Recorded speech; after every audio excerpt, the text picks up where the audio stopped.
సంతానలేమితో బాధపడుతున్నారా? 899 రూపాయలకే fertility assessment package. వివరాలకి సంప్రదించండి. హలో అండి, నేను మీ doctor Anusha Reddy, fertility expert, 49 fertility centre, Warangal branch. ఈరోజు మనం ఈ వీడియోలో చాలా కామన్ టాపిక్ పీసీఓడి గురించి మాట్లాడుకుందాం. యూజువల్గా మనకు ఒక 10 మంది పిల్లలు అవ్వట్లేదు అని వస్తే చాలా మటుకి అంటే 5 నుంచి 6 మటుకి పీసీఓడి ప్రాబ్లం గమనించడం చూడటం అనేది చాలా సహజంగా చూస్తుంటాం. ఈ పీసీఓడి వాళ్ళలో చాలా డౌట్స్ ఉంటాయి, చాలా మిత్స్ ఉంటాయి. పీసీఓడి ఉంటే ఖచ్చితంగా ప్రెగ్నెన్సీ న్యాచురల్గా రాదా మేడం? పీసీఓడి ఉంటే పీరియడ్స్ ఇర్రెగ్యులర్గా వస్తాయా? పీరియడ్స్ రెగ్యులరైజ్ అవ్వడానికి ట్రీట్మెంట్ తీసుకున్న తర్వాతే ప్రెగ్నెన్సీ ప్లాన్ చేసుకోవాలా? ఖచ్చితంగా లాప్రోస్కోపీ చేసి పీసీఓడిని బ్లాస్ట్ చేసుకున్న తర్వాతే ట్రీట్మెంట్స్ తీసుకోవాలా? ఒక్కసారి పీసీఓడికి ట్రీట్మెంట్ తీసుకున్న తర్వాత అది మళ్ళీ రాదా? ఇలాంటి చాలా డౌట్స్, చాలా అనుమానాలు బ్రెయిన్లో ఉంటాయి.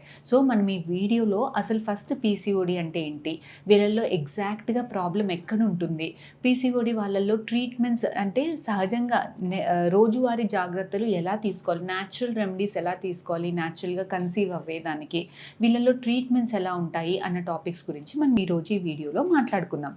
యూజువల్గా అసలు ఫస్ట్ పీసీఓడి అంటే ఏంటి అని అంటే, ఆడవాళ్ళకి ఎగ్ బ్యాగ్లో ఎగ్స్ అనేవి పీరియడ్స్ వచ్చినప్పుడు రావడం అనేవి స్టార్ట్ అవుతాయండి.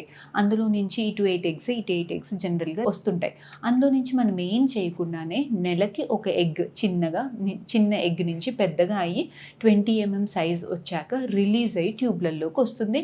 ఆ టైంలో భార్యాభర్త కలిసి ఉంటే ప్రెగ్నెన్సీ ఉంటుంది, లేదంటే పీరియడ్స్ వస్తాయి. సో ఈ ఎగ్ చిన్నది పెద్దగా అవ్వడానికి 5 mm నుంచి 20 mm అవ్వడానికి జనరల్గా 10 to 15 days టైం పడుతుంది. ఇది మనం ఏం ట్రీట్మెంట్ ఇవ్వకుండానే ఆడవాళ్ళకి సహజంగా ఒంట్లో ఎగ్ అనేది పెరుగుతుంది. ఈ పీసీఓడి ఉన్న వాళ్ళలో ఏం జరుగుతుంది అని అంటే, ఈ ఎగ్ పెరిగేది ఏదైతే ఉంటుందో ఇది 10 days కాకుండా 15 days కాకుండా 20 days 30 days అప్పుడప్పుడు 2 months 3 months అలా లేట్గా స్లోగా పెరగడం వల్ల ఇటు ఎగ్ పెరిగే దాంట్లో ప్రాబ్లం ఉంటుంది, రిలీజ్ అయ్యే దాంట్లో కూడా ప్రాబ్లం ఉంటుంది, ఎగ్ లోపల నాణ్యత కూడా తక్కువగా ఉంటుంది. ఇటు లేటుగా రిలీజ్ అవ్వడం వల్ల, లేటుగా పెరగడం వల్ల ప్రెగ్నెన్సీ రావడానికి ఇబ్బంది అవుతుంది, అటు పీరియడ్స్ రావడం కూడా లేట్గా అవుతుంది. సో ఇది ఎగ్జాక్ట్గా పీసీఓడి వాళ్ళల్లో ప్రాబ్లం.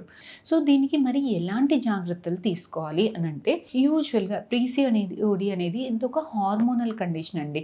ఈ స్ట్రక్ అయిన ఎగ్స్ అన్ని, పెరగకుండా స్ట్రక్ అయిన ఎగ్స్ అన్ని కూడా హార్మోన్స్, ఒంట్లో మగవాళ్ళ హార్మోన్స్ ప్రొడ్యూస్ చేస్తుంది. ఈ మగవాళ్ళ హార్మోన్స్ వల్ల మనకి పింపుల్స్ రావడము, ముఖం మీద అన్వాంటెడ్ హెయిర్ రావడము, మెడ దగ్గర నల్లగా అవడము, పొట్ట భాగంలో లావు అవ్వడము, ఇలాంటివన్నీ గమనిస్తుంటాం. సో ఈ పీసీఓడి ప్రాబ్లం వల్ల, హార్మోనల్ ఇంబ్యాలెన్స్ వల్ల లావ్ అవుతుంటాము, లావ్ అవ్వడం వల్ల పీసీఓడి ప్రాబ్లం ఎక్కువ అవుతూ ఉంటుంది.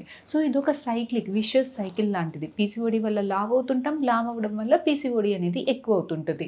సో దీన్ని బ్రేక్ చేయాలి అని అంటే మనం లావ్ అవ్వడం కంట్రోల్ చేసుకోవాల్సింది ఉంటుంది. పీసీఓడి వాళ్ళల్లో జనరల్గా అంత ఈజీ కాదండి వెయిట్ లాస్ అవ్వడం, but still you have to try. ఎలాంటి జాగ్రత్తలు తీసుకోవాలి అంటే, యూజువల్గా ఫ్యాన్సీ ఫర్టిలిటీ డైట్స్ ఫాలో అవ్వాలి అని అయితే నేను చెప్పను, కానీ జంక్ ఫుడ్ అవాయిడ్ చేయండి. క్యాలరీ రిచ్ డైట్ అంటే కూల్ డ్రింక్స్, బయట దొరికే ఫాస్ట్ ఫుడ్స్, బర్గర్స్, కేక్స్ కానీ, రైస్ కానీ ఇలాంటివన్నీ అవాయిడ్ చేయండి. హెల్దీ డైట్ అంటే ఎక్కువ మటుకి ఫ్రెష్ ఫ్రూట్స్, వెజిటేబుల్స్, ప్రోటీన్ ఎక్కువగా ఉండే డైట్ తీసుకోండి. రెడ్ మీట్ అవాయిడ్ చేయండి, అంటే చికెన్, మటన్ ఇలాంటివి అవాయిడ్ చేసి ఫిష్, ఎగ్స్ తీసుకుంటే మంచిది. జంక్ ఫుడ్ కట్ డౌన్ చేసుకుని రెగ్యులర్గా ఎక్సర్సైజ్ చేసుకుని వెయిట్ లాస్ అవుతుంటే, ఈ ఎక్సర్సైజ్ వల్ల వెయిట్ లాస్ మాత్రమే కాదు, ఎక్సర్సైజ్ వల్ల ఇన్సులిన్ రెసిస్టెన్స్ కూడా ఒంట్లో తగ్గుతుంది.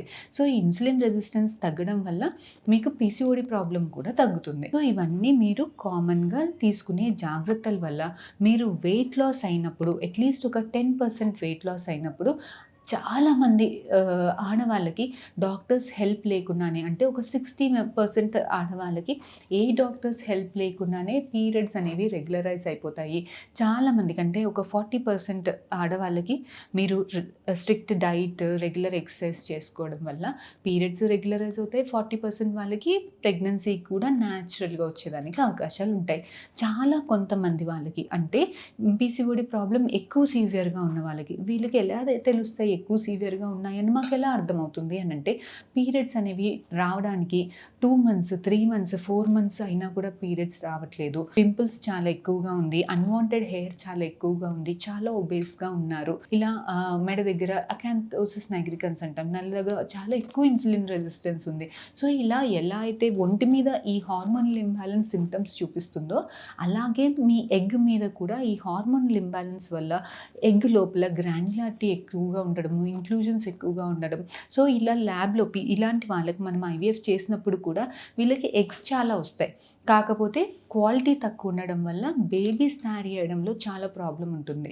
సో ఇలా చాలామంది పీసీఓడి వాళ్ళకి 100 మెంబర్స్‌లో చాలామందికి రెగ్యులర్ ఎక్సర్సైజ్, వెయిట్ లాస్ వల్ల ఆటోమేటిక్‌గా కరెక్ట్ అయిపోతుంది.